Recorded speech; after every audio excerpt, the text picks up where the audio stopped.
You're my age. You're 42. 40. Oh yeah. shit, you're 42? I'm Yeah, 40. I would not guess that. I'm 40. I would not guess that. Holy moly! All right, good Okay. good evening, ladies and germs. We're live right now. Coffee and Propaganda. I'm Benjamin Duncan. Joining me today is Nelson and Tim. Nelson's from California. Tim is from Ontario, if I'm not mistaken. Yeah. Waterloo. Yeah. Yes. I mean, And where? we're going to be talking about some weird, wild things in the world this week. And I got a video I'm going to share first of all. And this is from, let's see here. That's not what I was trying to share. Okay, we scroll up. I was reading some of these weird comments under it because it's so weird. Okay. So we got a man kisses black man's boots for apologize for being white. So much of this going on. It's crazy. He licked it. Did he lick him or did he? Hey, licking it now. Looks like he's literally shit. licking boots. Oh, come on. Get back on your knees. One more.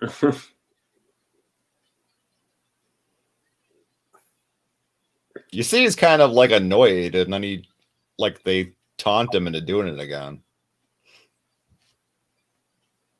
Throws his paper down. I'll do it. I did it, dude. I'm cool. I'm cool. I did it. Let me go. I throw my coat down and everything. Jeez.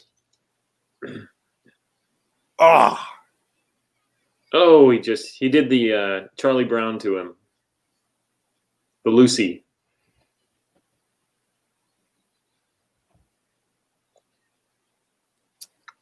You're never done. 400 years, right? You have to keep going. I wish we had sound on here. I would love to hear what he's saying. You can't hear that? No. Oh, you guys can't hear it on my. Okay, I don't know how to do that. I don't know how to make it so you can hear it.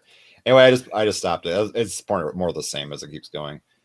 But basically, when we share, I've seen a lot of those videos pop up. But what people don't usually comment about is that these aren't just black people. These are the black Hebrew group. Yeah. Yeah.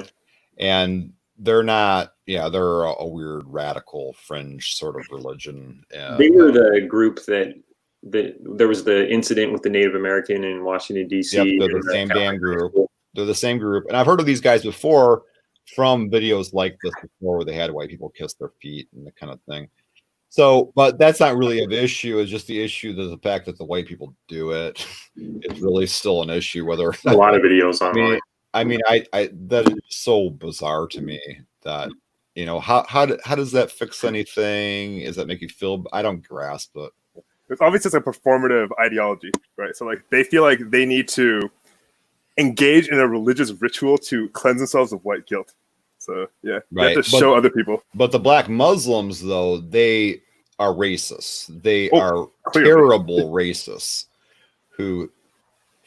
I don't know. I'd say they hate white people if you hear them rant. So does the leader of BLM group has he's kind of like the Black Hebrews. He's like one of their members. I'm not that familiar with them, honestly.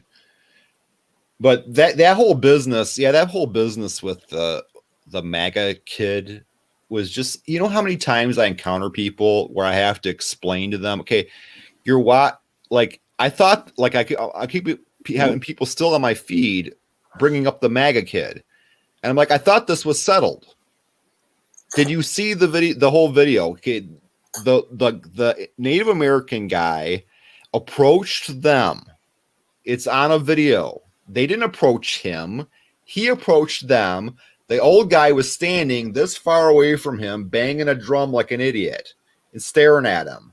That kid wasn't staring at the Native American guy. The Native American guy was staring at him, and he was looking back with a dumb grin on his face because what else do you do when some crazy old guy stands in front of you and starts banging a drum? And to preface that, like we were talking about the Black Hebrew, were screaming like really racist, awful things because this group, they were standing there for like an hour or two. Yes, and the issue is that, and I get the craziest reactions when I say this is the most radical thing ever that people comment. The Native American guy was being racist. because he was standing back. He didn't know what was going on. He didn't know what the Black Hebrews were saying. He didn't know what the Catholic school kids were saying. All he saw was the Catholic school kids acting, having fun with them and goofing off with the Black Hebrews and mocking them, I guess. He assumed that the Catholic school kids were the instigators because they were white. He assumed that. And he went in there to try to be the peacekeeper and confront them. He was making that assumption based upon race. So the Native American guy was actually being racist. But that's how it is today. And if you are familiar with intersectionality, which is a pretty ridiculous idea, and the things pushed by the far left is if you are white, you are guilty. Simply by the color of your skin. So we can get into what our backgrounds are if you want. Tim, well, I'm a progressive, but I'm not a leftist. I mean, yeah. So this is something. The things we've gone back and forth on messages. Like there's liberal today. People that are still consider themselves, well, I'm liberal, or there's classical liberal, right, which is kind of in a way more conservative today. But there's also liberal, which just means you're open to new ideas and things. That is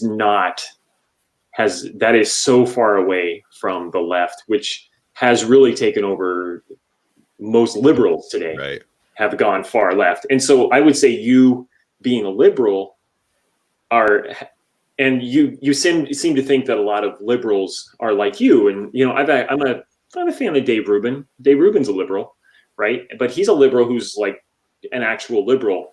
And most of the people around him went so far to the left because the entire Democratic Party, and the entire nation, really, the world, has moved pretty far left to now that if you're a liberal, if you are an actual liberal, the left is going to call you a crazy right winger, right? You would probably be a crazy right winger if you went to a DNC, one of these events, any of these events, these protests, whatever's going on right now. I think a lot of what's going on is that media people are hearing these leftist nut jobs, and they don't know how to react to it. They're like, okay, if I say something against what they're saying, then I'm right wing. And so I can't do that. I'm not right wing. I'm definitely a liberal. I'm definitely progressive. I'm definitely with the youth or whatever. So I'm just going to, agree with whatever they say. They must know what they're talking about. They must be making sense in some kind of way I don't understand. So we're going to let them rant. And I'm just going to say I agree with them. Black Lives Matter. In more primitive political environments, you'll see that people will end up voting for the candidate that looks the most dangerous, right? And the reason for this is that, like, if the guy wins and he's dangerous, he'll purge you if you don't vote for him, right? So you just vote in the safest way. So in this sense, basically, you have to support the viewpoint that seems to be the most violent and what's called and vigilant, because this way, you save yourself more. Because you don't want these super hardcore identitarians to come after your job and your family and stuff, right? Well, So that's the way it is getting right now. And that's everybody's on the side of BLM, because if you're not, right, what's the, are you guys supporting them heavily, out there marching with them? Because silence is violence, right? So if you're not with them and supporting them and putting the little things on, you're committing violence against them. And it's obviously that's pretty crazy, but that's the way it is today. I haven't done any marching or anything, so I guess you're committing violence. You're committing violence against POCs. Right. And I'd say obviously Tim would be considered a person of color, I guess. I am. My family is. So. Is your family? Oh yeah. I guess because of your son and your wife. Yeah, that's true. Yeah, and I mean, I'm Native American, so. Oh shit! Yeah, nice. I didn't even realize. Okay. Registered tribal member. Oh shit! Are you more Native American than Pocahontas? Yes. Okay. Yeah, I am enough to be legally registered. I'm zero anything but. Yeah, okay. So I guess Benjamin doesn't get to say. He doesn't get to talk here. He just has to listen to us. No. Yeah, exactly. I say my mother owns Aleut shares, which actually, if I got into an argument, I'd say, "Oh, my mother owns Aleut shares in the Aleut Corporation," and then I could wait for people to come back. What does a corporation have to do with you? Well, I could own a company in Alaska too. I'm like, oh, see, you're just attacking my my heritage. It's a tribal. They incorporated. It's kind of a little weird, but. All right, so a new event, another one. That's not quite as new as the other one we just shared, but I'm going to try to get this in here. Okay. Oh, wrong feed. Let's see if I can get this fixed here. You don't want that one. Want this one. Okay, so I'll share another screen. Share a screen. Application. Nelson, recently I met another professor, or like I think he's a chaplain actually, and he's like also a precept like you. And I was telling him about you. I was like, yeah, I know another guy who's like, very nice guy, also Christian apologist. Well, I think everybody's a precept. Everybody presupposes something. So that's my views. You have to. Like, you can't just start from absolutely nothing. You have to start from some kind of foundation to begin. So everybody presupposes something. So that's But basically, I think you would like him because he makes he makes a very strident case for Christian apologetics. I think it's very good.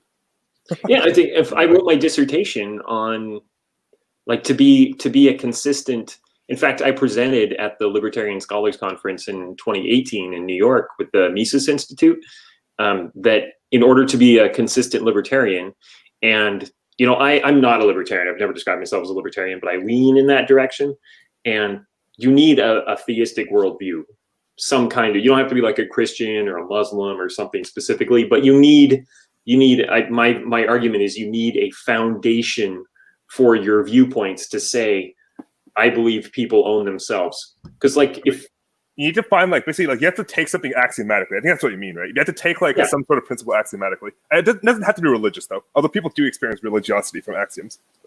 And it doesn't have to be like religious, but I'm saying you have to believe in some kind of greater power, right? Like a theistic worldview, a god. Well, not a theistic worldview, just like something that you might experience. Well, I think the key part is on the religion part, not on the theistic part, actually, because I think that some people do experience how do we say? For example, some people they believe that NAP is actually a religious principle, but you can believe in NAP but still be an atheist, right? Not believe this is a theistic god. So yeah, my view, my argument was just that to believe in the NAP, that people cannot aggress against you. Like you have a right against people aggressing violently against you or in some way. You have to believe there is a universal law, and a universal law requires a universal lawmaker, and a universal lawmaker has to be somebody who actually has the right, if you will, to make that law. And a human doesn't have the right to make that law. A government doesn't have the right to make that law because the government is just a bunch of individuals getting together and asserting power over others, and that's not universal. I mean, if you get to a universal global government, you still wouldn't have that kind of... I'm not sure about that, right? Because I definitely think that some people believe that they can create laws for other people. For example, for me, I definitely feel this, right? Basically, it's for me, it's honestly within the scope of my world, whatever I say goes, right? For example, if a cannibal came up to me and said he wanted to eat me, it's no. What I say goes, right? You can't eat me. I will kill you if you try to eat me, right? So obviously, I can set my own rules. But his rules are that he does get to eat. Yeah, exactly. So we have to fight a war, right? Because if his rules are against mine, I have to fight a war against him, right? I have to kill cannibals if they try to kill me. Right? It's very simple. Right? And he has to kill me if I try to kill him. To impose your own views on other people. He believes he has a right. Why can't I? The thing is, so some people they take the position that you can't transgress on other people's culture, right? But that's a stupid viewpoint in the first place. So I don't believe in this viewpoint, right? Obviously, I believe that I can enforce my culture on other people, right? I believe that certain things are wrong, and other people, when they do them, I will stop them from doing it, right? It happens to be that I agree with you on a lot of things, just like how Christians agree with Muslims on a lot of things, and those two agree with everyone else on everything, right? People just end up agreeing on most things in the first place. Yeah, but my view is that those things that you're talking about are universal moral laws. For instance, the eating of other people. The murder, pretty much it's not as universal as you think, right? Eating people isn't as universal as you think, because cannibalism has only stopped in most societies in the past 1,000 years. Well, I would point out that cannibals, when they eat other people, they don't view them as people. It's and in fact, this is one of the arguments I have against some of the people in the group For instance, Daniel, for instance, doesn't believe that he believes only legal persons have rights. And that's a common argument, right? It's like, how can you kill a human being in the womb? Because there's no scientific argument against that. Like everybody agrees. It's a human. That's a pretty faulty argument in the first place. It doesn't work for black people. Yeah. Right. So, so when does it have the right to live? Well, when it exits the birth canal, it's arbitrary, right? From the time of conception, it's just arbitrary. You could say, well, it exits the birth canal, but that's its location. So it's a human being. So what gives it the right? Right? Is human right? Is it that? It's about feelings, right? It's about how we feel toward it. Okay, let's put it this again. I think that my argument is that the Nazis said the Jews were not people, therefore it's okay to kill them, right? Yeah. I mean, obviously, I honestly think the Nazi viewpoint is extremely self-consistent. Actually, I have a friend who's. Okay, maybe this is bad to say, but I have a friend who's a Nazi, but I consider him to be a consistent Nazi. So I usually value consistency more than how much someone agrees with me. So he can be a Nazi, it's fine. He can think I'm a second-class citizen, that's fine. But I think he's actually very rational. And the thing is he can actually show you in his worldview why certain people are worth less than others. And actually it makes total sense. He doesn't make any fallacies about it either. It's pretty hilarious. And I mean, Cyprian's the same way. Cyprian believes the same thing, right? They take arguments from Hitler himself, and I've pointed this out, and it's crazy for people to say that today and not see the problems there, right? What was it? The other argument Daniel made, and he argued this in a debate with Joe quite a few years ago. And it was that in order to have a so-called right to life, you have to want to live. You have to show a desire to live. And, Hitler said, well, the Jews won't fight back. Therefore, they have no desire to live. Therefore, it's okay to kill them, right? It's okay, you're just taking that argument and you're applying it. Yeah, it's an old idea for rights, right? The idea that if you want to have a right, you have to secure it with force or action and stuff like that. I think it's John Locke actually came up with that. It's the whole idea of homesteading, right? You have to act upon property in order to make it yours. Chase Ben away? Oh, I don't know. I think Ben just put himself out of the picture or something, just so we can talk more. But yeah, I think it's a big concern for Christians. He's the white male, right? He got out of the picture. Exactly, so that we POC can speak about exactly. I agree with John Locke. So John Locke was coming from a theistic worldview.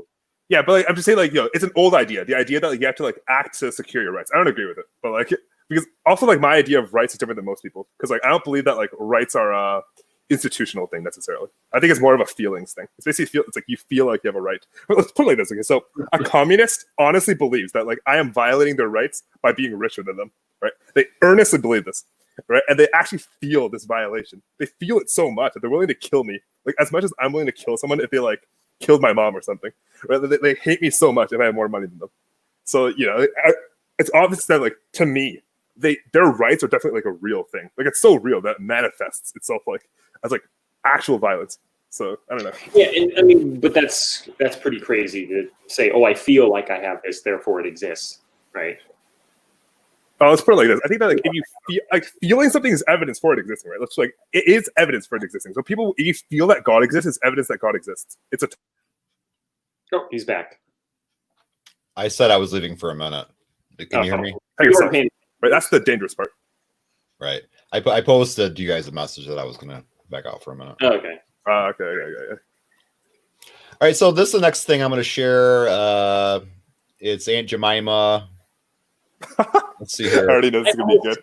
I wanted to buy the Land O'Lakes, right? So I don't know if you guys saw the meme going around. They got rid of the Indian and kept the lamb, so American. What? There's a goofy meme going around. Yeah. Let's see here. I don't have it on the computer, but I'd show it. Aunt Jemima's brand was scrapped by Quaker Oats because of racial stereotype history. Oh, shit. After 131 years, PepsiCo's Quaker Oats is scrapping the controversial Aunt Jemima branding on its breakfast products, acknowledging that its origins are based on racial stereotype. Company's line of maple syrups, pancake, and waffle mixes had prompted criticism for years because of early overtones of slave culture in the pre-war South. Quaker Oats is owned by PepsiCo. We recognize Aunt Jemima's origins are based on racial stereotype. Kristen, whoever her name is, Vice President and Chief Marketing Officer of Quaker Foods of North America, said in a statement obtained by Fox Business, as we work to make progress toward racial equality through several initiatives, we must also take a hard look at our portfolio of brands and ensure they reflect our values and meet our consumers' expectations. The move coincides with a nationwide call for racial justice and police reforms following the death of George Floyd, a handcuffed black man who died in police custody in Minneapolis. Quaker Oats products will stop carrying the Aunt Jemima image, modernized over the years by the end of 2020. The name change will follow shortly after this first phase of packaging changes, according to PepsiCo. This is a tweet here, I'm guessing. Great example of how supremacy is ingrained from birth. Folks who and being sarcastic are part of the problem. These images are harmful to signify errors in our time where a black woman like me had to deal with segregation. Aunt Jemima originally was a slave. This woman doesn't even look black to me, but okay. I would point out that the family of Aunt Jemima said that this was actually used as, this is kind of like the she's a beautiful young woman who wore a Chinese dress to prom, and it was on, and she didn't apologize, right? She said, I'm not apologizing. I like the dress. It was beautiful. So the white liberals in America said she's racist and culturally appropriating. The Chinese, who it was their address, they said, we've won. We won, right? This means we won. This is great. This is wonderful. The family of Aunt Jemima is hoping they bring the brand back because they saw this as a victory. She was the American dream, is how they put it. But white liberals know better. So. The only problem I saw with it, in a comment on this, I said, is the aunt part, because it's kind of like uncle, because she wasn't like anybody's aunt in particular. They just called her aunt. Actually, Jemima wasn't her name anyway, but auntie or it's actually pretty fucked up because there was actually like a history behind this, right? Like where they would have black nannies, and then people would develop like very strong connections with these slave women from a young age. But to draw so you'd have like to draw any kind of cartoonish characterization of a black woman might look a little like that. I mean, I don't. Is it intentionally supposed to look that way? The Aunt Jemima photo as we see it today, or the Aunt Jemima? The one we see today is nothing like any of that. I mean, I'll see. So there you go. I mean, that's the new one. It's kind of like a. To them, it still looks like to a lot of people commenting, they seem to claim it still looks like a minstrel show thing, and I just looks like a black woman. He just looks like a black woman to me, honestly. But yeah, I mean, she's got really pearly white teeth, but who doesn't in a characterization? I mean, her lips are really red. She's got lipstick on. I mean, whatever. Yeah. Yeah. So I mean, I think it's benign because it definitely will affect your brand if you have Aunt Jemima as part of your lineup because people feel like it's racist. So actually, it makes sense if you think about it from just a business point of view. I think it does make sense. I think it's kind of disappointing, but right. That's how it goes. What I don't like about all this crap is that they act like it's progressive. I actually think that it's actually somewhat hinged on racism itself because of the fact that they're acting like black people are incapable, realistically sensitive. And that they're so sensitive that we wouldn't react this way to something at all similar about white people. I mean, you guys aren't white, I guess. but I wouldn't react to anything at all similar to a guy with a kilt on there with like a keg of whatever he's got in his hand, or like. Well, you have the Vikings, and you have right. So I actually, just on a side note, I got a letter at the end of the quarter from a student who wanted to have his last couple of assignments set aside, and at the end he said, "You as a Caucasian professor might not understand." ...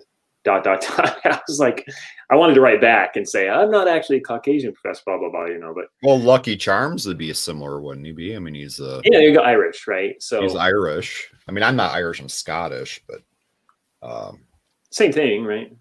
No, just kidding. Same race, I guess, the Celts, Yeah. But I was gonna say there's a lot of this going on. It's like with the voter ID laws, and they're saying this is racist, and there was a guy that went around and he was asking college campuses like white liberals, hey, what do you think? And they're, oh yeah, this is racist because black people don't have IDs. And they went and asked black people, and they were like, yeah, you know, I can DMV's right down the street. It's not a problem. Right. And they were all like, what do you mean? Like, we don't know how to use the internet or something? What are you talking about? So this really is kind of what you're saying. There was another ridiculous one the past week. I didn't have the article for it, but someone accused Craig Ferguson, I think it was, of wearing blackface. Oh, Jimmy Kimmel. Jimmy Kimmel of wearing blackface because he went to Halloween, I think, dressed up as a basketball player. Like, I don't know. He did the Man Show, right? He had women reach into his pants and grab bananas. Literally, that's where he got his start. Right. And then they had the Me Too movement, and you know, because liberals are immune to this. But I agree with you. He wasn't actually doing blackface. He was playing Shaquille O'Neal. Right. Making fun of him and Charles. We had a similar thing a little while back. Joy Behar got under scrutiny because she had some kind of, for Halloween once, she dressed up like Tina Turner or something like that. You know what it was? And when I hear about that, it's one of those situations where, like, if I had a stack of papers, I'd be just going like, you know, like what the hell? Like, okay. Sip of water. Right. Something like that. Like, but blackface or minstrel shows were created to mock black people. If the guy isn't dressing up and saying, yo, let's get some fried chicken and, you know, something like that, then he's not mocking black people. He's just dressing up as a basketball player he likes. So what? No white person can ever put on dark makeup ever in any kind of situation ever. I mean, come on. Yeah, like, it seems like minority. Yeah. As minorities, I don't know why that can never happen. I mean, yeah. but again, it's treating black people like they are unrealistically sensitive. It's because black people and women don't have any sort of sophistication. Don't you know that? Like, they don't have it's acting like they're unsophisticated and aren't able to grasp the simple idea that he's dressed up like the basketball player because he likes the basketball player, or that Joy Behar likes Tina Turner. And she's not sitting there acting like, hey, I'm Tina Turner, I'm a blah blah blah, like trying to play off some stereotype or mock them. She just likes them. You know, what actually pissed me off. I can grasp the difference if a black guy put on, peach colored makeup and he was walking around saying, I have my cell phone, let's go get the cappuccino or something like that. He was talking like that. I would get that'd be a mockery of white people.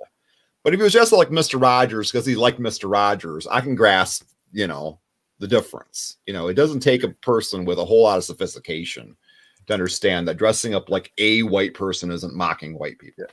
I think like this was on the Daily Mail or some shit, but like there were these Middle Eastern people who were putting on blackface to like show solidarity with black people. And all these people got so offended, even though it was very clear that they were anti-racist, right? Like not everyone in the world understands that blackface is supposed to be bad, right? Right. America isn't the entire world. And yet like people act like, like if you offend American sensibilities, it means you must like, it was just like a shit show, man. And like, I was like... The Golden Girls episode I saw where they put on mud, and then there was it's Betty White and whoever the other one was. They had mud on, and then they happened to have a black woman come, and her son was getting with their son or something like that. And this episode it's gone, like it's down the memory hole because they weren't making fun of it at all. They didn't have blackface. They had mud on, like they beauty cream type mud.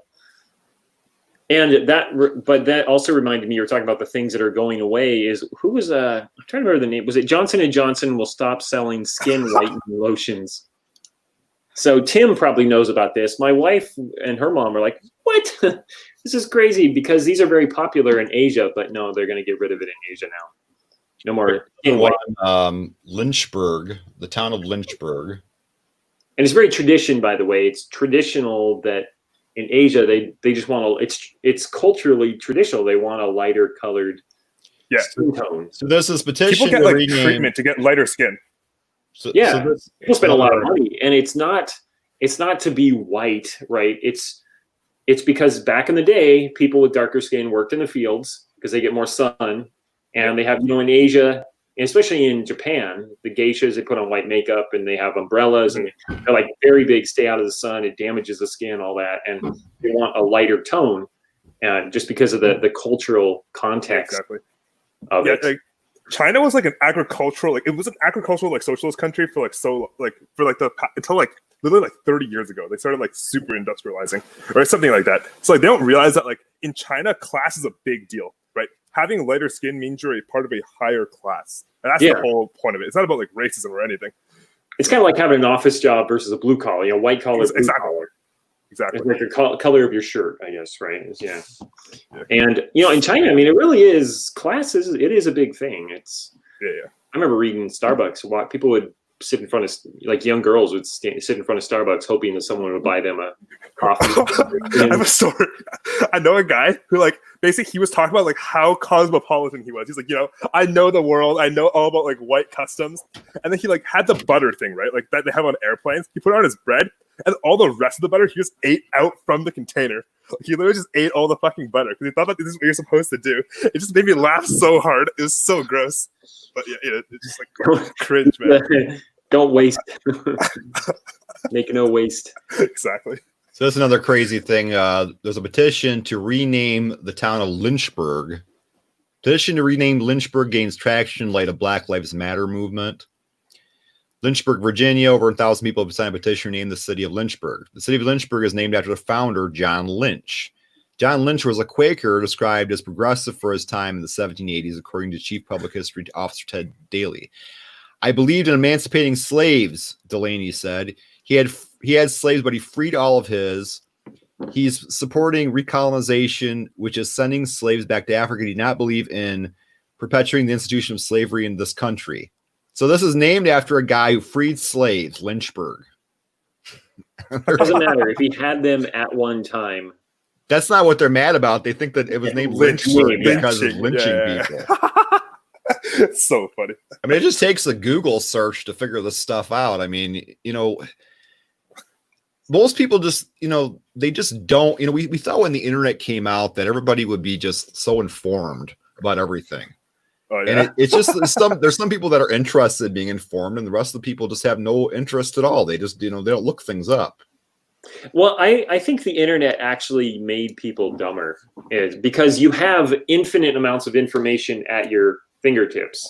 And this is like with math, right? People don't know their times table. Why would I know my times tables? I have a calculator. I don't need to know 2 times 2. I can just punch 2 times 2 in my calculator, right? People don't care to know a lot of stuff because they can go to the internet and look it up.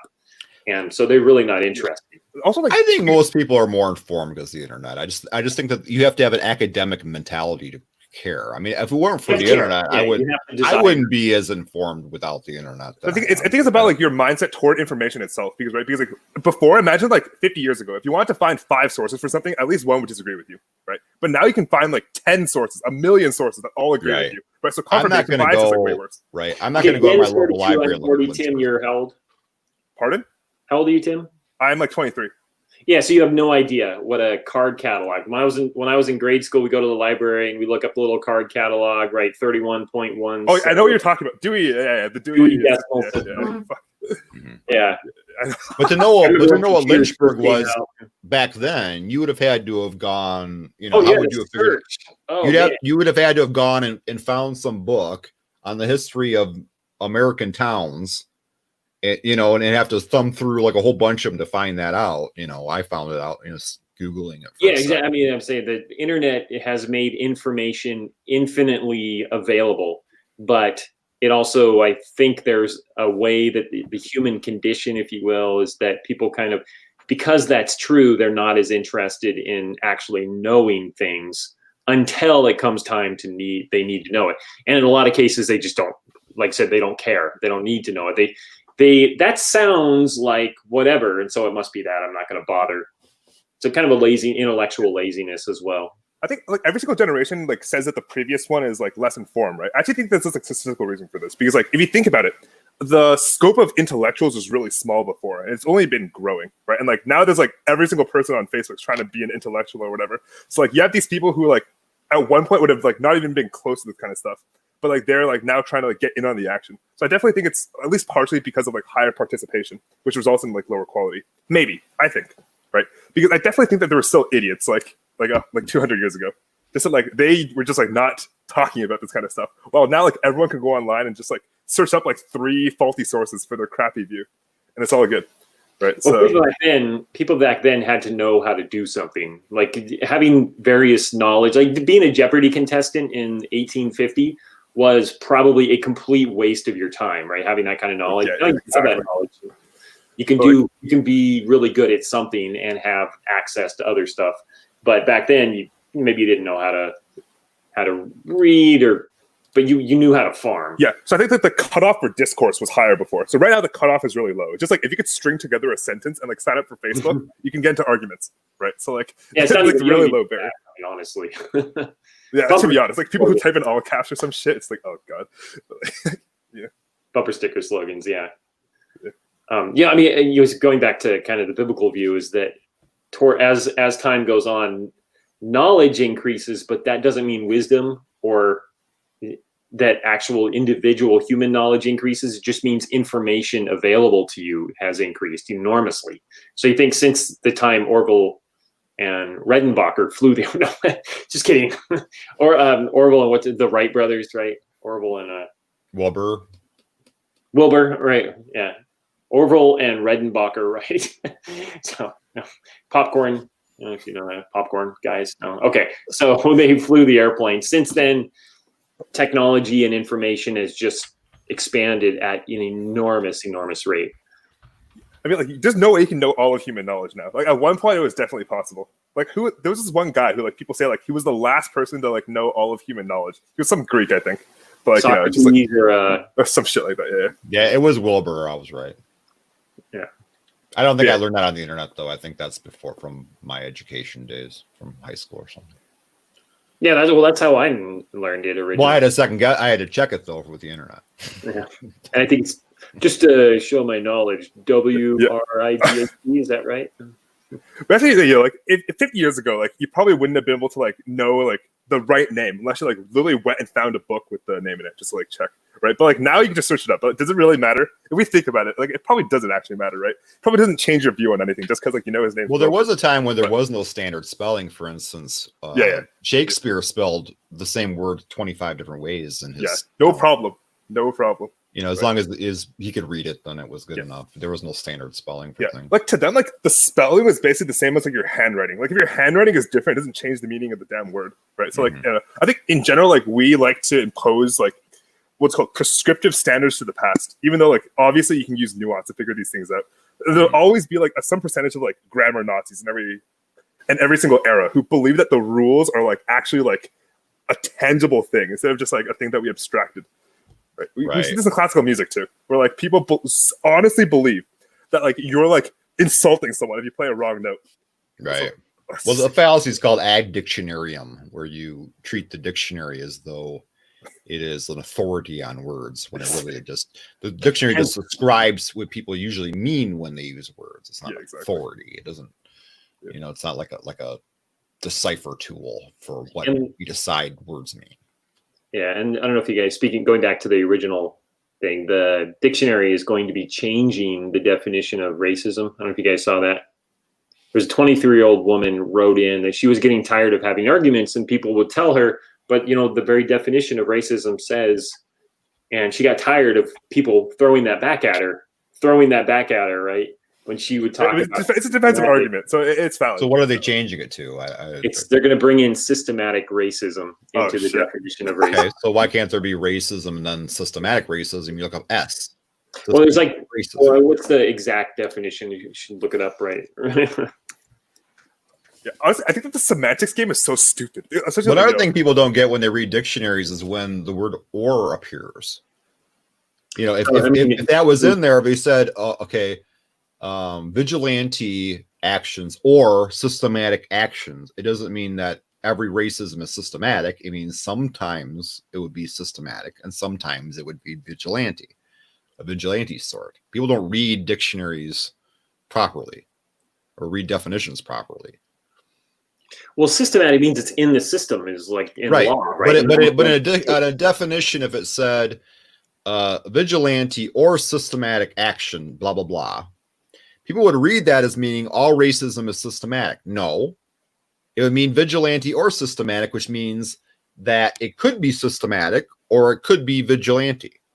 You understand? Right, but now it's going to say systematic. But people read that wrong. You know, read things like that. If this is the whole like prejudice plus power thing, right? Man, it just like it's so an annoying. Intersectionality type thing, right? You're oppressed because you have all the different subgroups, and if you're one or more of them, you intersect, and therefore you're more oppressed, right? Yeah.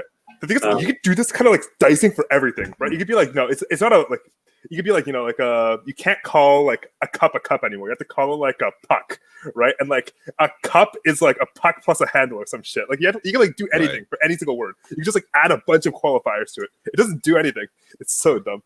But that's how I always say. I always say, is there any proof, any study that has occurred that suggests that if you change the words people use, like if you use African American instead of black or whatever, that actually alters people's perceptions? Is there any proof of that at all? And is there ever had a study that ever suggested that? This whole basis that every word we use. I mean, I understand that if a person uses the N-word, it might indicate that person has negative views about black people. But I don't think the use of the N-word actually is going to cause that mentality. Yeah. Or that not using the N-word somehow will make that not happen anymore. I don't know if there's no proof of that at all. Well, the idea of the freedom of speech is that using speech it's being the whole protection of the freedom of speech is because speech influences thoughts. Right. So there is something with you're not allowed to use these words. And as the words you're not allowed to use expands, it does change the way people think, because people start to say they want to use. I was just listening to Ken Ortiz of Calvary Chapel, and I don't know what word he wanted, but he was like, "It's a great word. It describes everything, but I can't use it now." And I'm like, what is that word? I don't know, but it changes the way you think. Well, black, it's part of what's called the euphemism treadmill. A lot of times with black. And because the same thing goes with the word with whatever we use for a mentally handicapped person. So whatever you call when you call like retard used to be a technical term, and then you call them special, and now special is you can't say special anymore. Like if I call a dumb person special, hey, you're special, I can't do that anymore, because whatever you call them will eventually become an insult, and then you can't use it for them anymore. So that's called the euphemism treadmill, that whatever word you use for that kind of thing is eventually going to become an insult. And then if you apply it to the person that it was intended to apply for, then you're insulting them. And so you can't call them anything. So we have to constantly keep coming up with new words for a person with cognitive deficiencies. Mm-hmm. Well, it's kind of like in general, the whole idea of purging this kind of thing, I think it's actually like, it makes animal sense. Like if you think like an animal, it makes a lot of sense. Like put it like this, right? So for all of human history, like laws against torturing animals has existed, right? And like people always like I think people are in the mindset of thinking that if like someone tortures animals, they're more likely to torture humans, even though like studies show this isn't true, right? So, but the thing is, it is true that if you jail or like kill every single person who tortures animals, you will eventually kill all psychopaths, right? So in the same way, if you like were to find every single person who uses the N-word and exterminate them, you probably will eventually get all the racists. That's the idea, I think. Right? It makes a lot of sense from a very like animal justice point of view. I was about to think, hey, there's instances where I use the N-word to be funny, and I'm like, I can't even say that, can I? I won't even say that. Somebody will be linking this someday in 20 years while I'm applying for some job. Okay, who here has not said the N-word? Like, it's just not possible. How do you not say me. the N-word? Not me. I've never said it once in my life. I've never said it. You've never said it once in your life, Nelson? Are you joking? We're on recording. I'm just saying. Let me say, I've never said the N-word to label a black person. Exactly. The way that made the to try to make the black person like a bad person. Yeah, exactly. Right. The whole point is that you don't demean people with the word, right? Like saying the word is so benign. This one time, like I remember this. It was at McGill, right? Like there was a whole conversation where people thought like I didn't understand like their viewpoint. But I was like, like just because people used to call your ancestors like the N word doesn't mean that like blah blah blah blah blah blah. And then they're like, oh, you said the N word, you're racist, you're racist, you're racist. Even though I'm talking about the N word, right? It was just the most mind-boggling thing ever. It pissed me off. And you can use it in rap videos, and black people have taken the analogy I always bring for this is like if I called a housefly a wonder bug, would that mean people wouldn't swat it? Or if I called a dog a snout cow, would people start eating it? What you call something doesn't really going to change what people do or how they perceive. You're not going to. It's a wonder bug. Oh, don't swat the wonder bug. Yeah. Like words do change associations. Like words change association, but the associations they weaken over time as people actually develop different ideas about the term itself. Right? It's kind of like the original. It relates to symbolic interactionism. That yes, necessarily we do download a belief system when we learn to speak, and words do contain an unspoken belief system. Yeah, like in Chinese, like the word for panda is literally like bear cat. Right. So like if you were like learning Chinese and you learn about the word for bear cat, you might like be more inclined to think of like bear cat and panda as like one group for a while. Right. But Chinese people don't think of like pandas and cats as the same thing, even though it's sort of like Mao versus Shong Mao, right? Or like Shong versus like it just separates inside your head. Like the words like mean very little toward the thing. So like you literally have to live in a culture without without compound words in order to think that like changing the words actually fundamentally changes the meaning. Well, changing words does change meaning, but I don't think it really changes people's minds. Yeah, that's what I mean. Yeah, I don't think if I don't think that the alteration from Afro-American to African American changed anything. There's quotes of one time I was in a group and I got yelled at by people because I said Afro-American, and I was quoting Martin Luther King. I was directly quoting the guy, and they called me a racist because I said Afro-American. I was like, it's a quote by Martin Luther King. See, that's why we got to take his statue down. This is a good litmus test, though, right? Because it shows all the idiots, man. Like, there's this whole thing, right? Where, like, who was it? It was some guy who was just talking about, like, I think it was actually Louis C.K. He just, like, he feels that a lot of white people are the type who'd go to Africa, look around, and be like, wow, look at all these African Americans. Right? It's just like, honestly, these terms make people stupider in some way. Because they think more about the term instead of the actual meaning. Well, also, I've met a lot of African Americans who are from South Africa. Yeah, like Elon Musk is an African American, don't you know? Exactly. Yeah. Oprah. That's why Oprah even said it's a stupid term, right? She didn't like the term. She said it's a terrible term. They're from all over the continent. Yeah, and also there's African American heritage, and there's like I have friends that are they're in America, but they're African, right? I always understood that the term originally meant a bicultural genetic background, because Black African Americans actually do have Caucasian in them.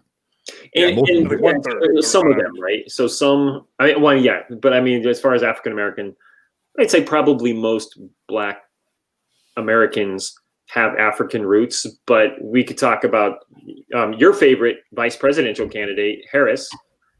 I don't think she does, right? She's Jamaican. She's half Jamaican, half Indian. Right, so she would be entirely Black or entirely. Well, she's half Indian, but she's half Jamaican, but she's running as an African American. Oh, okay. Right, because that gives you power. Yeah, don't even talk she's about a woman. Harris. I don't want to hear about Harris if I don't have to.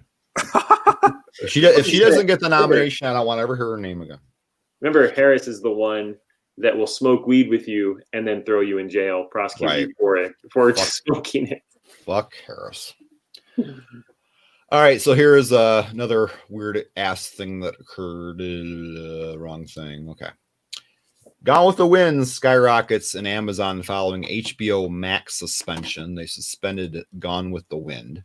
Last night, after noting long-held controversy surrounding Gone with the Wind's handling of racial issues, streaming service HBO Max made the decision to temporarily remove the 1939 classic from its library.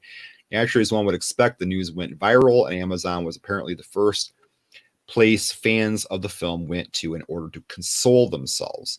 And they did just that by buying copies of the MGM Hollywood Classics, sending director Victor Fleming's film to several spots on the bestseller charts.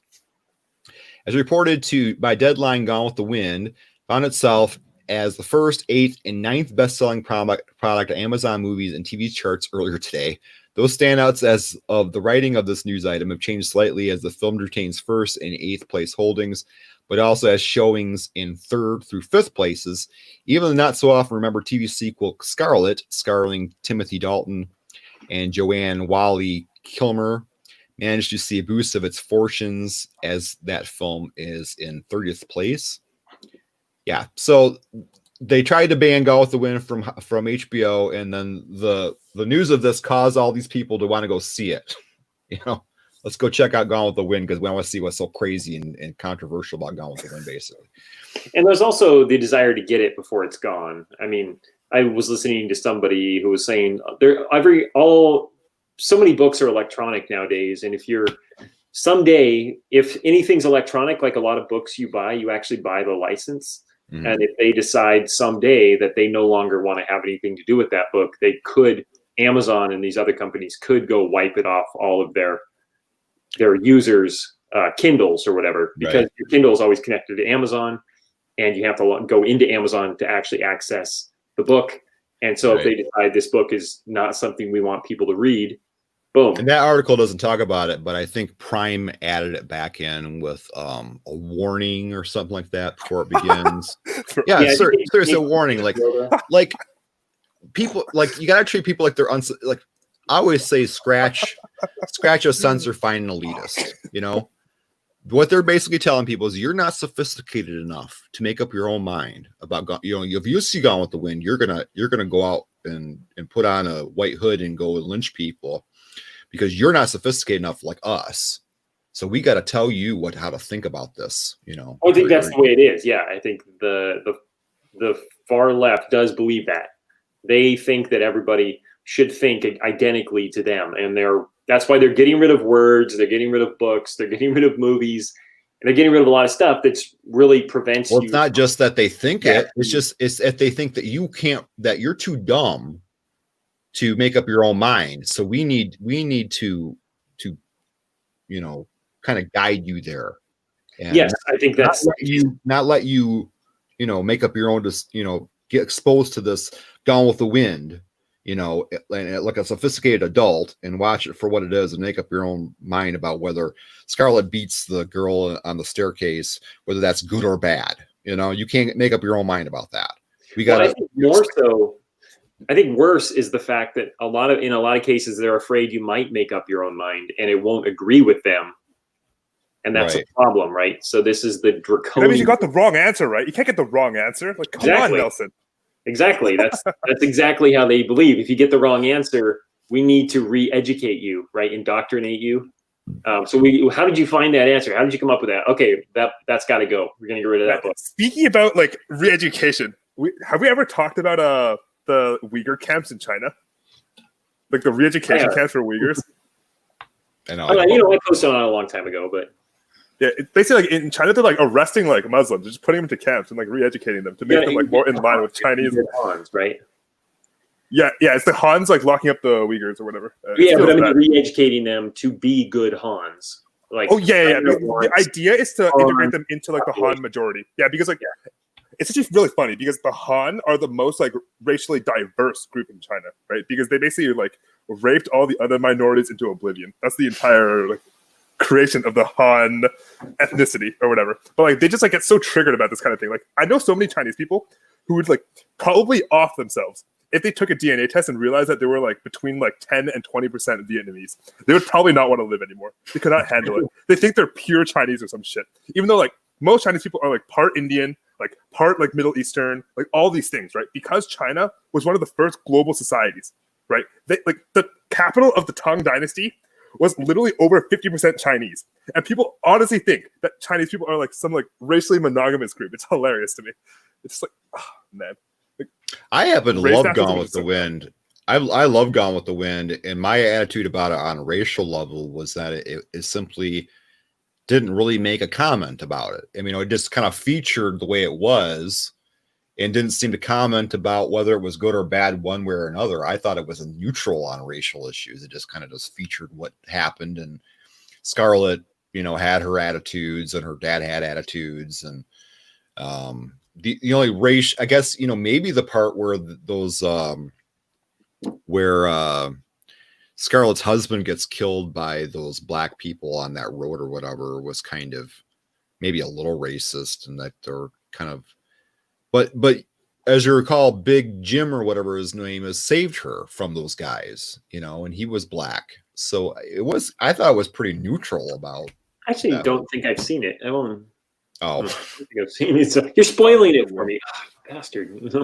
Well, I mean, it covers a lot of racial issues, but it doesn't tend to really make up its mind about it. I mean, the characters are racist, a lot of them are, but it doesn't really condemn that or say it's good or bad.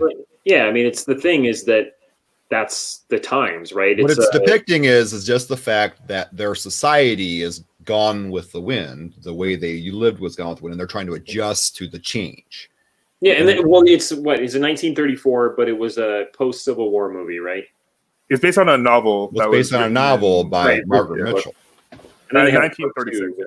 But Margaret Mitchell didn't live down either. She, Margaret Mitchell lived in the 30s. We're in the 30s. I mean, it was turned into a film not long after it was published. It was very. But it was published in like 1930, somewhere around there, right? Yeah, right. It was a 3-year difference between the book and the movie. Super fast. Right. The author was a Southerner, but she wasn't from there either. Post Civil War, right? It's like 1860. Right, but it wasn't written by anyone that was alive then. Right, but I'm just saying it's kind of about the way that it was back then. And so the stupidity that we're talking about today is that people in 2020 are looking at 1665, 1670, 1640, whatever, and saying those people, I can't believe they believed that, therefore they're canceled, right? Because they don't have 2020 vision. Mm-hmm. They don't think like we do in 2020. And if you wanted to get into Gone with the Wind, I'd read it before I'd see it. It's usually a better policy, honestly. I feel like I can't really get into older movies. I just don't feel it. The books, they often it's good. My complaint about it when I saw it the first time was there's just too many goddamn fiddles in the soundtrack. The film from beginning to end is this fiddle music that just never stops, and it's mostly inappropriate most of the time. It's like during dramatic scenes, dark scenes, it's always going on fiddles, and it just didn't. What is with the fucking fiddles? God, it's the era. Have you seen the Cunnilingus? No. That's Saturday Night Live skit. Cunnilingus from coming up from the South. Yes. I definitely have heard. I heard that wrong a few times. They take it all the way. But so, anyways, total nonsense. But I like Lil Wayne. I'm no fan of Lil Wayne, but actually I'm becoming a fan of him because I think for a guy that I don't, think has a lot of, just intellectual value, right? But he's saying some great things. I don't know if you've seen any of the things he said. He was 12 years old and he was shot, and he says racism. I don't know what that is, right? I don't have any idea, because when he was 12, he was shot. And he's like, people who look like me were scrambling over my body, laying there in the doorway, trying to get the drugs and the money. And some guy, he called him Uncle Joe or something. Uncle Bob, I think he called him. He's like, he's white as snow. He came, he picked him up. What the hell are you guys doing? And he picked him up, and they're, we called the ambulance. But he's like, no, he picked him up, took him to the car, drove him to the hospital. And obviously you survived, right? And he survived not because of people that looked like him, but because of people that looked not like him at all, right? Mm-hmm. So. And he's been on, I think he's in SportsCenter for some reason. He's been on SportsCenter a few times. He's not even an athlete; he's a rapper, right? But he's talked about that in a couple of interviews, and I think it's pretty good. So. I mean, in general, you should probably. I think most people would be better off if they didn't. Okay, let's put it this: if you had to be afraid of someone, you should be afraid of someone with the same skin color as you, because you're more likely to get killed by someone with the same skin color as you. Right? That's true. Yeah, Definitely. Let's put it very simply. Actually, it's much more likely that you're killed by your family member than it is to be killed by a stranger, right? So you can think of it like that too. The exceptions are probably in the inner city, right? Because Chicago had, 120 people killed last weekend or something? I mean, it was a record, right? 120 people shot. I don't know how many of them, 72. Most victims are still black, and most perpetrators in the New York like City. Yeah. So, But I don't know nothing about the inner city. It might as well be another country. Detroit's like, I don't know anything about it. I don't know how those people live or anything. Those people. Oh. No. Those people in Detroit. Detroiters.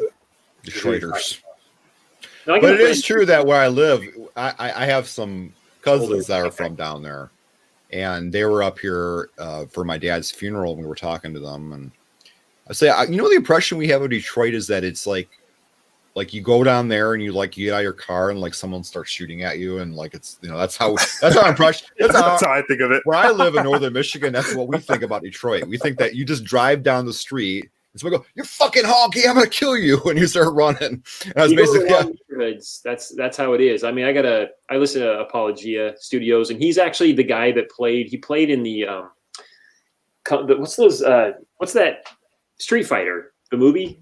And I think he was in Ninja Turtles, the movie too. But he's like a world champion ninja. Anyways, he was they're making a movie in a warehouse in this neighborhood, and he's like, look at me, I'm white. I can't be there after night, right? After the sun goes down, I cannot be there. You don't understand. Like, oh yeah, no problem. Blah, blah, blah. And of course they keep him in the warehouse, and sun goes down, they're still filming, and they come out, and they're just like driving through street lights, like driving through the red light. 'Cause you stop at a red light, you die, right? If you're not a black person or something. What city was that? Huh? What city was that? I think it was Detroit. But I don't know. But my cousin said it wasn't like that. They said there's certain places that it's like that. But yeah, I went to the Detroit Zoo.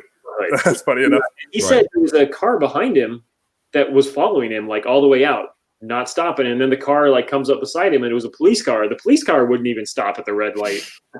So the police car looks at him. He's just like, he's just nodding. He's like, "You're doing the right thing. Don't stop," because I'm not stopping.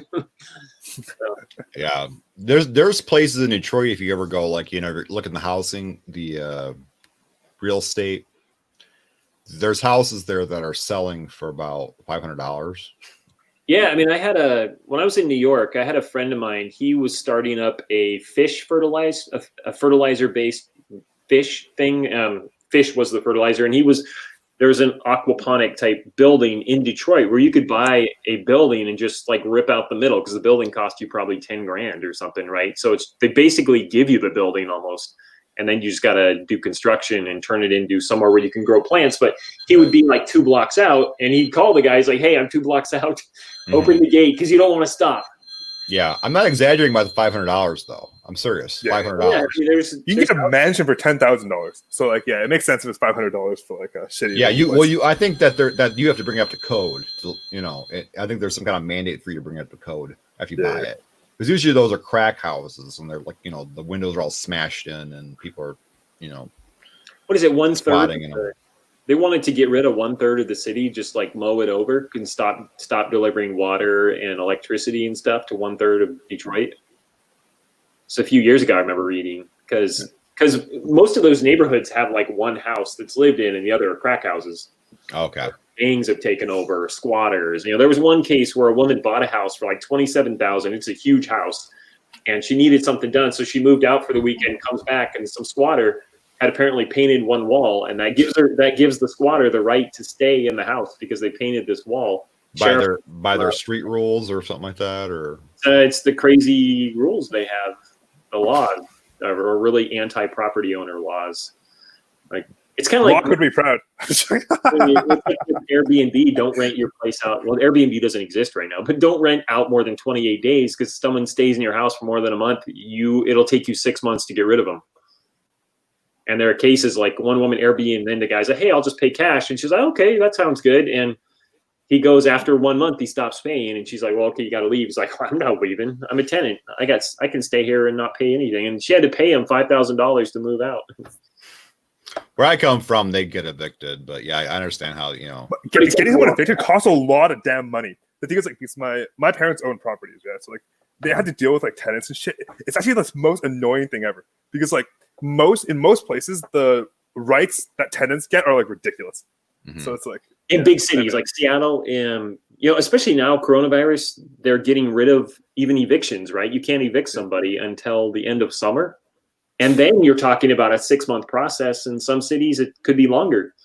Right? Yeah. My landlord sent out a notice to all of us saying, despite what you've heard, you still have to pay your rent. Like people heard a rumor that they didn't have to pay their rent anymore. Well, in New York City, there was 100,000 people signed a petition to not pay rent in April. And I think 1/3 of the city didn't pay rent in April. So, I mean, I'll show you. So this is crazy. We'll just say someone I know. It's not super close to me, but it's a family member. Their son was living in like a house outside of their house on their property, kind of mother-in-law unit they built. And he got into drugs and they wanted him to leave and he wouldn't leave. And they had to pay their own son money to get out. Because it would have taken, because it's their own son and he's been living there more than 1 month and he has, tenant rights. And so can't get rid of him. I mean, going to court is so fucking expensive. It's retarded. It's actually just like insane. Like, holy moly. And in New York, where you have you have rent control and all the crazy things. Yeah, it's really awful. We can wrap this up. Yeah. Okay. Yeah. All right, guys. So it's been a pleasure joining you today, and hopefully in the future we'll try to. One thing I try to incorporate into the show that I haven't really been able to do much yet is to share discussions you've had online with other people that have been kind of stupid, or the stupidest discussion you've had all week. Try to screenshot it and try to share it with us. Actually, I thought that only the host could share his screen, but actually anybody can. You'll see a little thing down there that says share screen. Probably you see it on your page there. And so in the future, actually, you're able to share articles too, but only the host is able to put it on the feed. Mm-hmm. So we share it to you, and then you basically allow it. Yeah, all I do is allow it, but you're actually able to share your screens too. So in the future, like what we want to have a segment on the show where somebody shares some dumb conversation they had with some poop head, and we talk about how the fallacies committed and all these other things, and try to or serve as the jury to see who actually was committing the fallacy and who wasn't, and etc. But being interesting, and then you can share with them the video and say, hey, all my friends on this video think you're an idiot, and all that. That's funny. The jury has ruled. Right. So yeah, these guys said you're Reddit, and they said you're fucking stupid. And they're all laughing at you on this video. All right. Anyway, but it has been very interesting and fun, and nice hearing perspectives on these different issues. We talked about racism this whole time, but hopefully in the future there'll be some more different news events we can talk about other than this. This seems to be the only thing going on these days. We're a very diverse community here. Oh yes, exactly. But this is the only thing that are going on in the news these days about racism. I don't know. I tell you, this intersectionality, cultural Marxism stuff could possibly take down the United States as we know it.